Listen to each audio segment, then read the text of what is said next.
우리가 교회에 대해서 교회가 뭐냐, 여러 가지 관점에서 우리가 정의를 내리기도 하고 또 표현을 하기도 합니다. 말하는 관점에 따라서 또 바라보는 관점에 따라서 이렇게도 얘기할 수 있고 또 저렇게도 얘기할 수 있는데, 그러면 누구나 다 쉽게 알아듣고 이해할 수 있는 교회가 뭐냐? 아주 쉽습니다. 구원받은 성도들의 모임입니다. 하나님께 택함을 받고 예수 그리스도의 이름을 믿어서 구원받은 성도들이 모인 그 공동체를 우리가 교회라 한다. 너무 쉽죠? 우리 한 사람 한 사람이 교회예요. 고린도전서 6장에 보면 너희가 너희 안에 성령이 계시는 줄을 알지 못하느냐. 너희가 하나님의 성전이다. 그런 말씀을 해요. 성전. 그러니까 우리 한 사람 한 사람이 성전의 교회입니다. 물론 이제 교회의 정의를 보이는 교회, 보이지 않는 교회 다양하게 할 수 있는데, 가장 객관적이고 보편적인 교회의 정의는 구원받은 성도들의 모임이다 하는 거예요. 하나님은 이 교회를 통해서 아직 예수를 모르는 사람들을 부르시는 구원의 역사를 이루세요. 그래서 우리가 교회를 구원의 방주다 그럽니다. 또 그런가 하면 이 교회를 통해서 이미 부르신, 이미 구원받은 하나님의 백성들을 양육해 가세요. 양육. 그래서 교회는 굉장히 중요합니다. 교회를 떠나서는 우리가 신앙생활이 존재할 수가 없습니다. 교회를 통해서 우리를 양육해 가세요. 그래서 요한 칼빈이라고 하는 신학자는 교회가 뭐냐? 성도들의 어머니다 그래요. 어머니 없이 아이가 성장할 수가 없잖아요. 그런 것처럼 이 교회는 구원받은 성도들의 어머니다. 근데 이 교회는 또 단점이 하나가 있는데, 굉장히 교회는 불완전해요. 불완전합니다. 하나님이 불완전하다는 뜻이 아니고, 구원받은 우리들이 구원은 받았지만 우리가 인격적으로나 신앙적으로 여러 면에서 우리는 굉장히 불완전한 사람들입니다. 우리들 가운데 완전한 사람은 한 사람도 없어요. 구원은 받았어요. 우리가 예수를 믿고 구원받아서 우리의 영적 신분이 바뀌었어요. 하나님의 자녀로. 그리고 하나님 나라 생명책에 기록됐습니다. 그러나 여전히 우리가 육체를 입고 이 땅을 살고 있기 때문에 저도 불완전하고 여러분도 불완전하고, 그래서 교회는 불완전한 공동체다 이렇게 보는 거예요.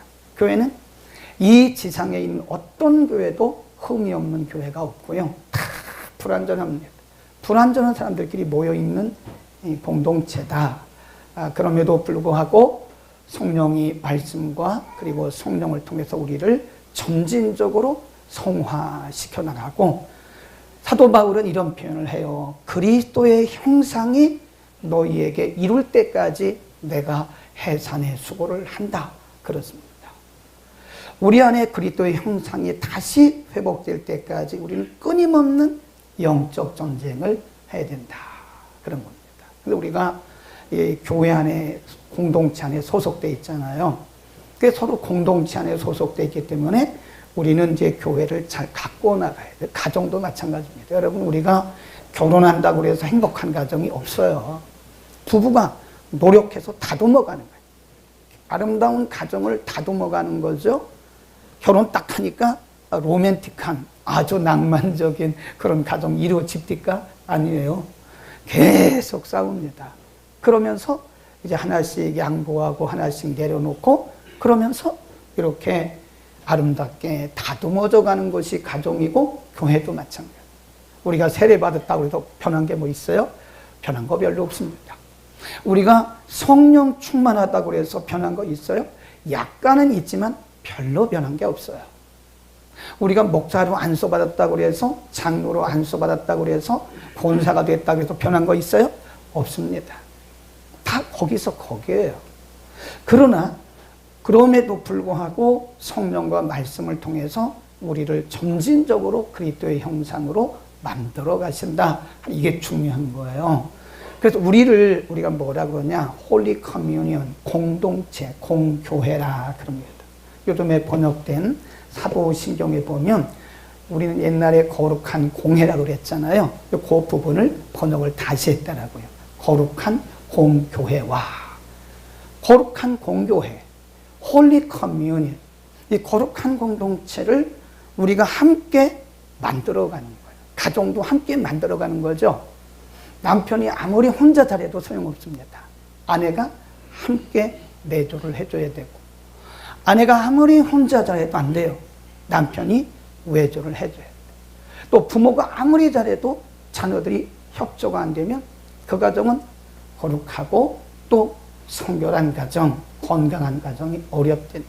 오늘 본문에 보면 그러면 우리가 거룩한 공교회, 거룩한 공동체 안에 성하면서 이 거룩한 공동체를 거룩하게, 경건하게, 하나님 보시기에 아름다운, 하나님 보시기도 좋고 모든 사람들이 행복한 그런 공동체를 만들어가기 위해서는 우리 각 사람이 역할을 해야 돼요. 목사가 아무리 설교를 잘해도 그건 안 됩니다. 우리 모두가 다, 그래서 성경에 보면 서로란 표현을 굉장히 써요. 영어로 말하면 one another 그럽니다. one another. one another란 말은 둘 이상 모두가 함께 하는 것을 one another 그럽니다. 우리 가운데 그 어떤 사람도 예외가 없어요. 다, 모두가 다 합력해서 아름다운 공동체를 만들어 가야 되는데 오늘 세 가지만 간단하게 말씀을 드리겠습니다. 그 중에 하나가 뭐냐? 13절입니다. 13절. 그런즉 시작. 그런즉 우리가 다시는 서로 판단하지 말고 도리어 부딪힐 것이나 거칠 것으로 형제 앞에 두지 아니할 것을 주의하라. 거기 보면 다시는 이런 표현을 쓴 거 보면요, 이미 이 로마 교회가 굉장히 성숙한 교회거든요. 우리가 초대교회 여러 교회가 있는데 가장 성숙한 교회 중에 하나 탑3를 뽑으라 그런다면요, 베리아 교회, 데살로니가 교회, 로마 교회입니다. 이게 탑3예요. 근데 이 로마 교회 안에도 이미 서로 판단하고 비판하는 그런 일들이 있었다는 거예요. 그러니까 사도 바울이 말하기를 이제부터는 다시는 그렇게 하지 말자. 뭘 하지 말자 그래요? 네, 서로 판단하는 일을 멈추자. 그래서 다른 성경 번역에 보면 let us stop passing judgment. stop 하자, 멈추자 이렇게 되어 있어요.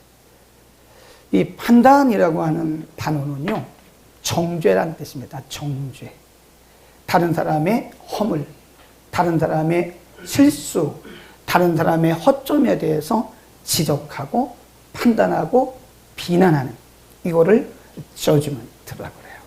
그게 판단입니다. 로마 교회가 굉장히 다른 교회에 비해서 비교적 성숙한 교회였는데도 로마 교회도 그런 사람들이 있다는 거예요. 서로 판단하고 정죄하고 실수를 용납해 주지 못하고 하는 그런 사람들. 그러니까 사도 바울이 말하기를 다시는 그런 일을 하지 말자. 우리가 거룩한 공교회를 이루기 위해서는, 하나님이 기뻐하시는 거룩한 공동체를 이루기 위해서 거기 서로란 말 쓰잖아요. 다시 한번 보세요. 13절에 보면 서로, 그래, 서로. 그런즉 우리가 다시는 어떻게? 서로 판단하지 말자. Stop passing judgment on one another. 그러니까 우리가 서로 다른 사람들을 판단하는 일을 이제는 스탑하자. 지금까지는 해왔지만 이제는 멈추자. 그런 얘기입니다.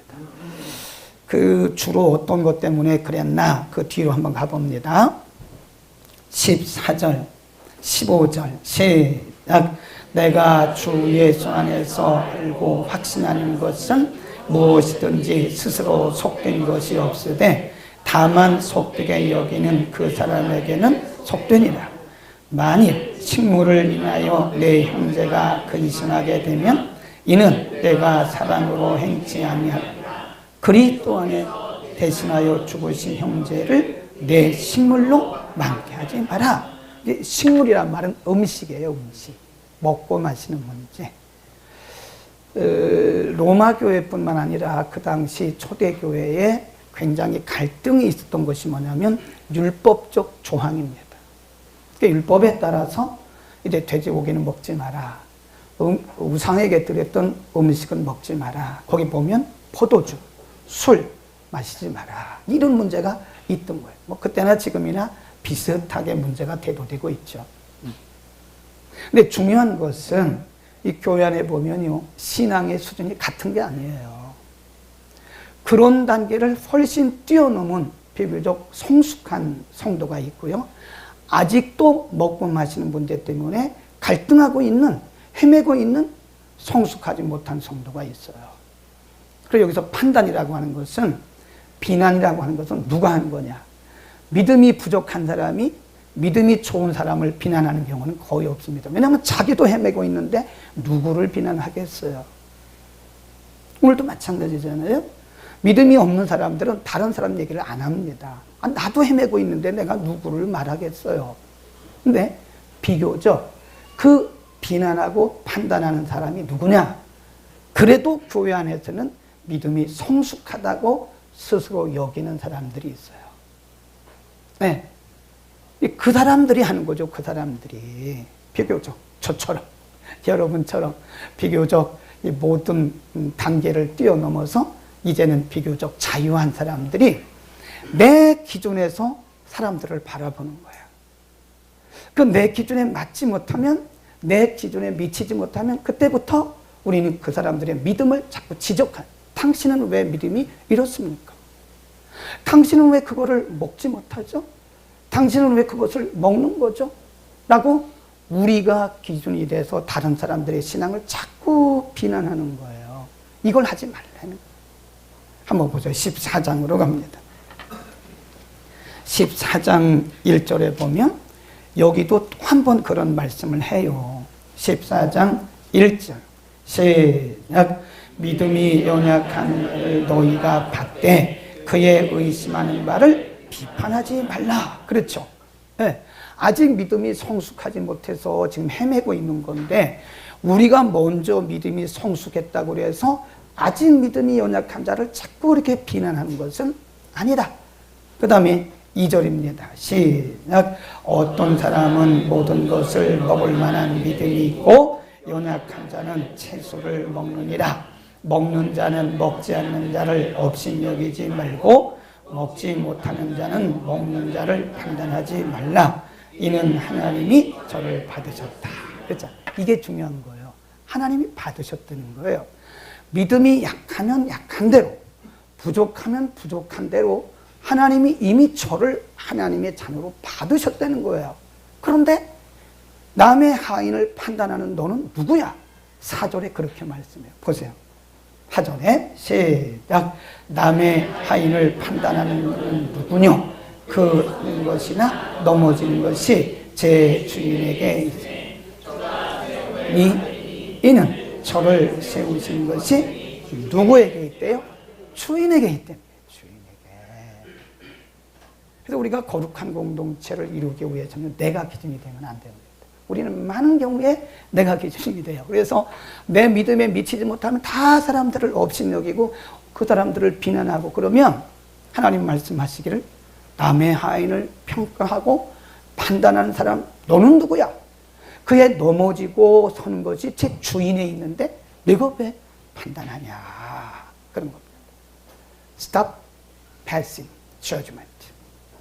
더 이상 우리는 다른 사람들을 비난하는 일을 하지 맙시다. 그 대신 뭘 해야 되냐? 우리의 사명은 다른 사람들을 비난하고 정죄하는 것은 우리의 권한이 없어요.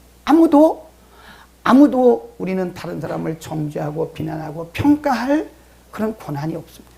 그것은 하나님의 영역이에요. 그 대신 우리가 뭘 해야 되느냐? 우리는 세워주는 일을 해야 돼요. 세워줘요. 자, 갈라디아서로 갑니다. 갈라디아서 6장으로 갑니다. 자, 성경을 펴보세요. 우리의 사명은 뭐냐? 세워주는 일을 해야 돼요. 갈라디아서 6장 1절부터 봅니다. 시작. 형제들아, 사람이 만일 무슨 대한 일이 드러나거든 신령한 너희는 심령으로 그러한 자들을 바로잡고 내 자신을 두려워하라. 너희가 짐을 서로 지라. 그리하여 그리스도의 법을 성취하라. 아멘. 이 부분이 중요해요. 너희가 짐을 서로 지라는 거예요.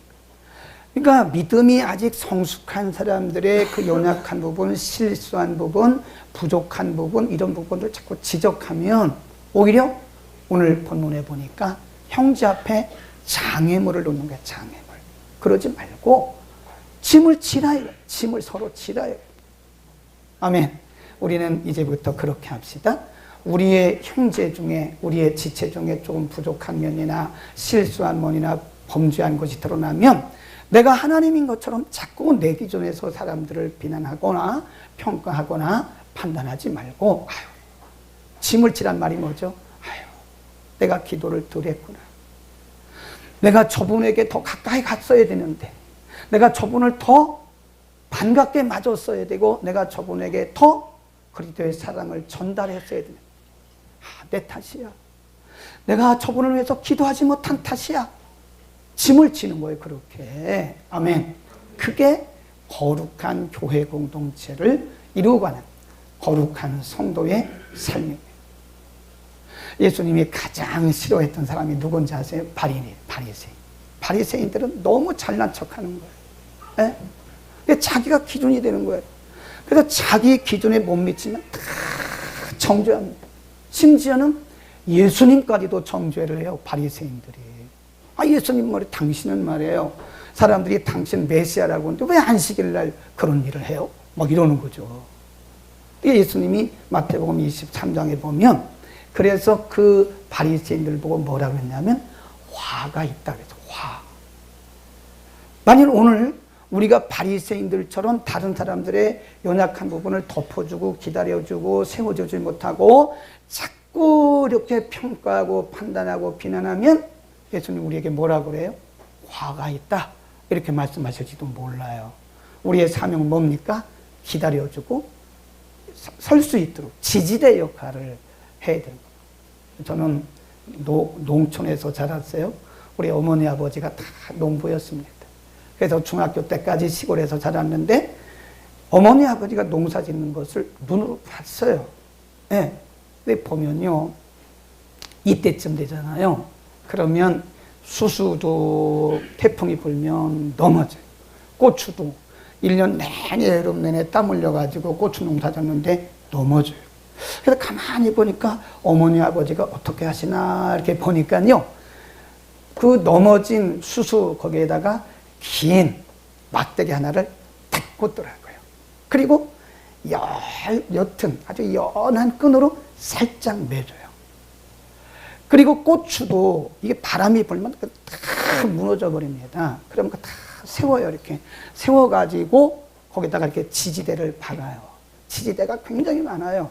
그러니까 우리 집에도 왜 이렇게 뗄감도 아닌데 나무가 많나 그랬더니 그게 지지대더라고. 지지대. 그걸 꽂아가지고 이렇게 묶어주면요. 조금 있으면 한 3일쯤 지나면 이게 바로 서가지고 뿌리를 내려요. 그리고 정말 건강한 가치 있는 고추를 수확을 하더라고요. 넘어진 형제를 보고 왜 그러냐고 그러면 그 사람을 짓밟는 거예요. 못 일어나요. 오히려 옆에 가서 친구가 돼요. 친구가 되어주고 집사님 많이 힘드시죠? 내가 기도를 많이 못해서 그래요. 죄송해요.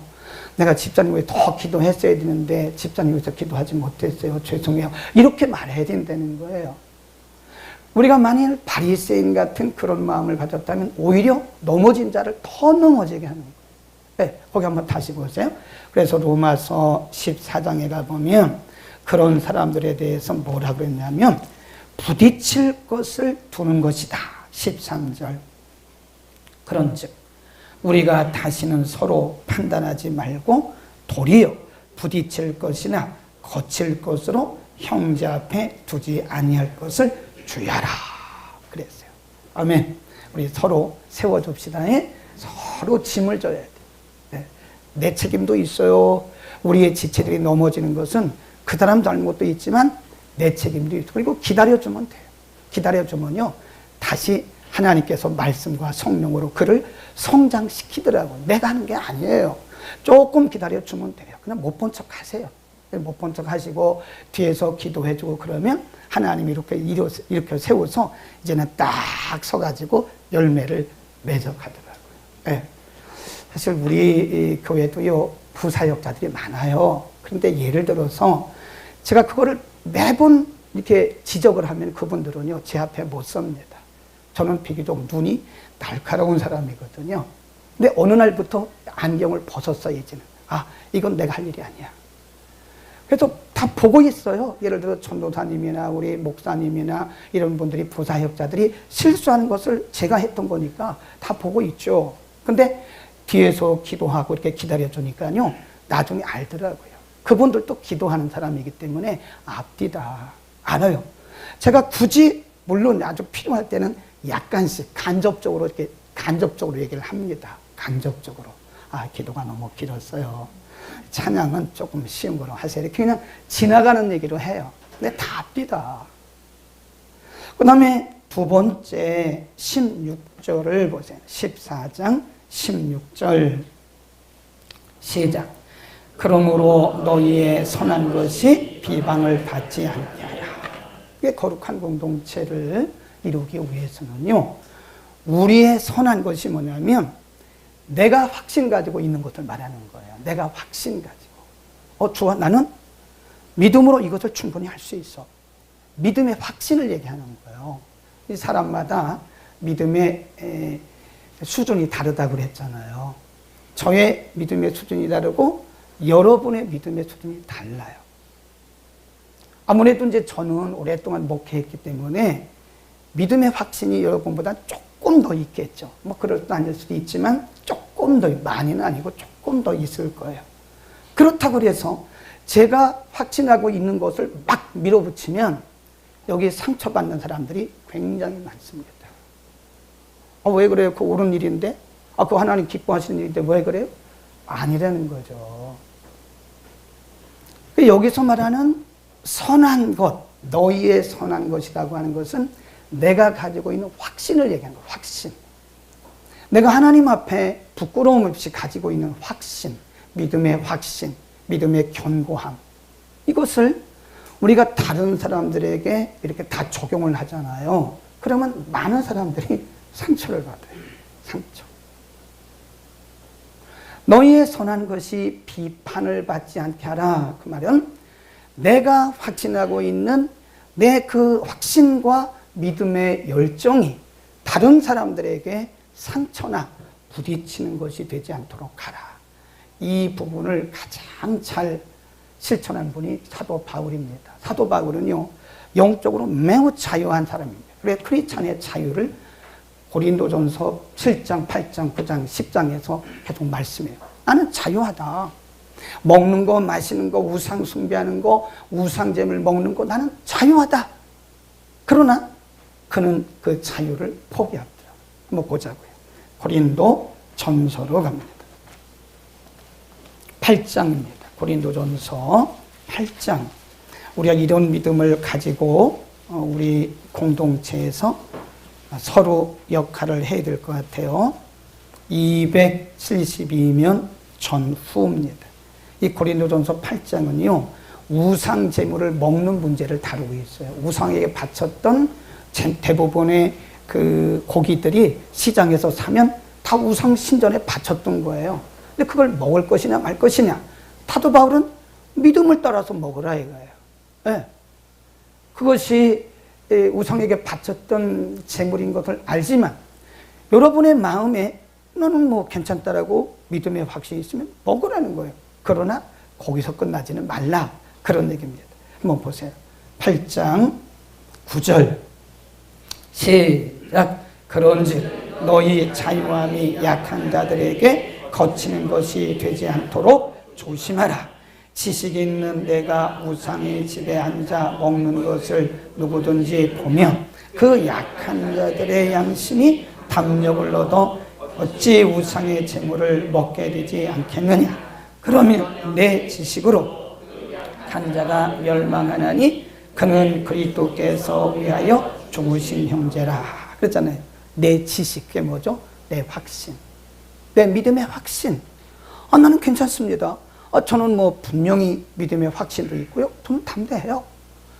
그러나 만일 내 믿음의 확신과 그런 기준이 내가 무심코 행했는데 나를 바라본 사람들이 나 때문에 그 범죄의 담력을 얻으면 나는 그 사람을 무너뜨린 자다. 그렇게 얘기를 해요. 다시 한번 보세요. 11 시작. 멸망하나니 그는 그리스도께서 위하여 죽으신 형제라. 이같이 너희가 형제에게 죄를 지어 그 악한 양심을 하는 것이 곧 그리스도에게 죄를 짓는 거다. 그래서 그 믿음이 약한 자에게 죄 짓는 것은 곧 그를 위하여 죽으신 그리스도에게 죄를 짓는 거다. 아주 오래전에 들은 얘기입니다. 참고로 들으세요. 목사님, 장로님, 권사님, 집사님들이 신방을 끝나고 더운 날이었는가 봐죠. 그래서 이제 뭐 좀 먹고 가자고 그래서 식당에 들어갔어요. 그 식당에 들어가서 지금은 아니지만 옛날에는 보리차, 그죠? 옛날에 보면 보리차가 붉으스름하잖아요. 보리차를 줬어요. 식당에 가면. 보리차를 마시고 있는데 그 교회 주일학교 5학년생이 그 앞을 지나가요. 예. 이제 학교가 끝나고 이제 하교를 하는 중에, 이렇게 보니까, 목사님도 계시네? 장로님도 계시네? 권사님도 계시네? 전도사님도 계시네? 너무 반가운 거예요. 그래서 들어가지는 못하지만 가까이 가서 보니까 맥주를 마시고 있는 거예요. 근데 맥주였어요? 보리차였어요? 보리차라니까요. 분명히 목사님이 거기서 신방 끝나고 나서 맥주를 마실 리가 만무합니다. 만무하죠. 그런데 보리차를 마시고 있는데 주일학교 학생의 눈에는 그게 뭐로 보였어요? 아버지가 늘 마시는 거니까 받지 않았겠어요. 집에서 아버지가 늘 마시는 거니까 저거 맥주네라고 생각을 한 거예요. 근데 이 아이가 이 사람이 간증하는 거를 들은 거예요. 너무 상처가 돼가지고 교회를 그때부터 그 다음 주부터 안 갔대요. 자기는 주일학교 전도사님에게 배우기를 잘 가르친 것 같아요. 주일학교 전도사님이 예수를 믿는 사람은 그런 거 마시면 안 된다라고 말했다는 거예요. 배웠다는 거예요. 그런데 보니까 목사님이 맥주를 마시고 있네? 장로님도, 본사님도, 전도사님도 이만한 맥주를 마시고 있네? 사실 맥주가 아니었어요. 보리차였어요, 보리차.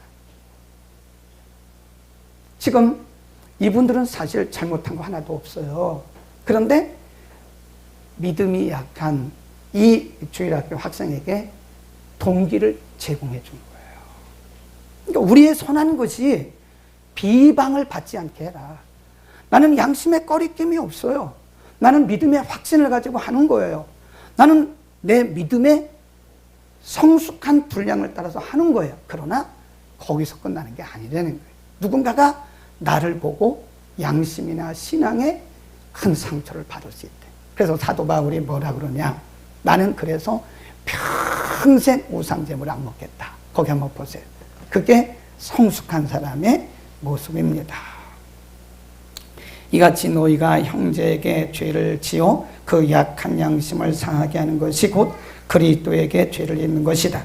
그러므로 만일 식물이 내 형제로 실족해 하면 나는 영원히 고기를 먹지 않겠다. 누구의 고백이에요? 사도 바울. 나는 자유가 있습니다. 신앙의 자유가 있고 확신도 있고 나는 뭐 괜찮습니다. 그러나 만일 약한 자에게 내가 그것이 장애가 된다면 나는 영원히 고기를 먹지 않겠습니다. 이게 성숙한 신앙입니다. 아멘. 우리의 선한 것이 믿음이 연약한 자들에게 뭐가 될 수도 있어요? 잘못하면 비방거리가 될 수 있고 그들에게 있어서 어쩌면 신앙생활에 큰 장애물이 될 수도 있다. 아멘. 마지막 또 이렇게 말합니다. 다시 로마서 14장으로 갑니다.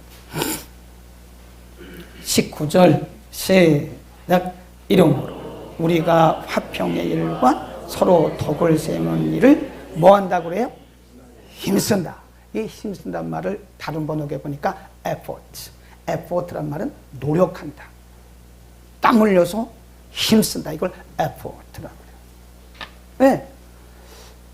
그리스도의 교회는, 이 공교회는요, 그냥 되는 게 아닙니다. 설교만 한다고 되는 것도 아니고 기도만 한다고 되는 것도 아니에요. 역할을 해야 돼요. 역할. 우리가 기도한다고 교회가 거룩해집니까? 기도만 한다고 안 좋다고? 아니에요. 사람들이 모인 공동체이기 때문에 우리가 해야 할 역할이 있어요. 역할. 목사의 역할이 있고 여러분 각 사람들의 역할이 있습니다. 그래서 힘쓰라는 거예요. 힘쓰라. 화평의 일과 덕을 세우는 일을 힘써라.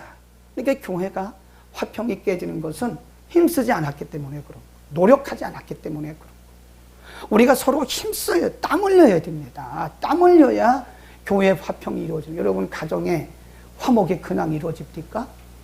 내 돈 많이 써야 돼요. 내가 내 시간을 많이 뭐 해야 돼요? 헌신해야 돼요. 가만히 두지 않습니다. 아멘. 교회도 마찬가지예요. 우리가 교회가 우리 모든 사람들의 신앙의 수준이 다 같은 게 아니에요. 다 달라요. 네. 그래서 우리가 화평의 일을 도모하기 위해서는 내가 내려놔야 돼요. 내가 기준이 되면 안 돼요. 보고도 어떤 때는 못 본 척 하는 게 그게 은혜로운 사람이고 그게 바로 뭐한 사람이죠? 성수. 나는 본 거는 말을 해야 산다고. 잘났어. 아주 잘났어요. 아주 잘났어.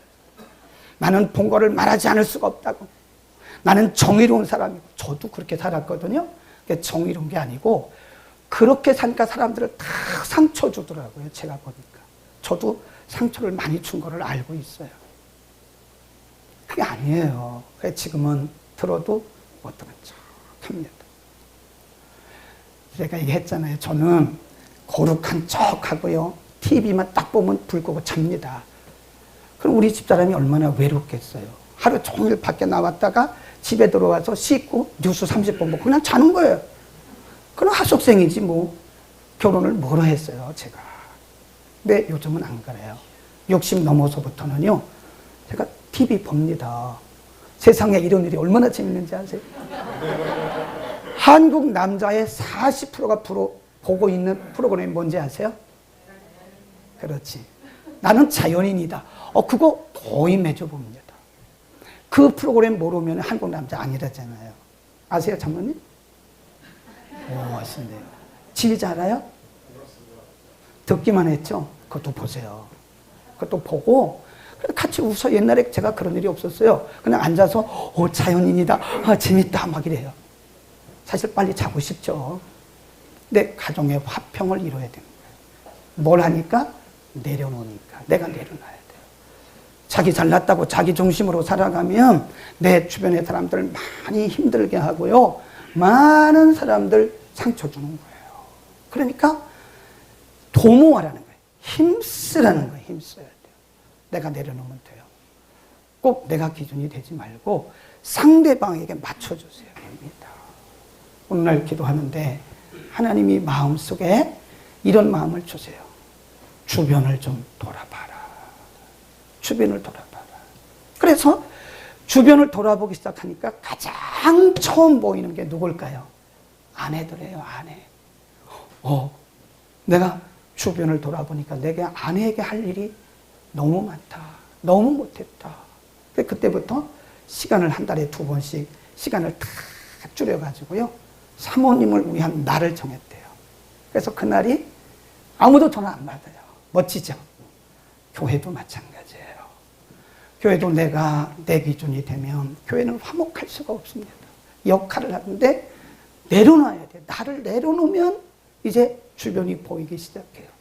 우리 주변의 성도들이 이렇게 보이기 시작합니다. 그러면 그때부터 나는 제대로 갈 길을 가고 있는 거예요.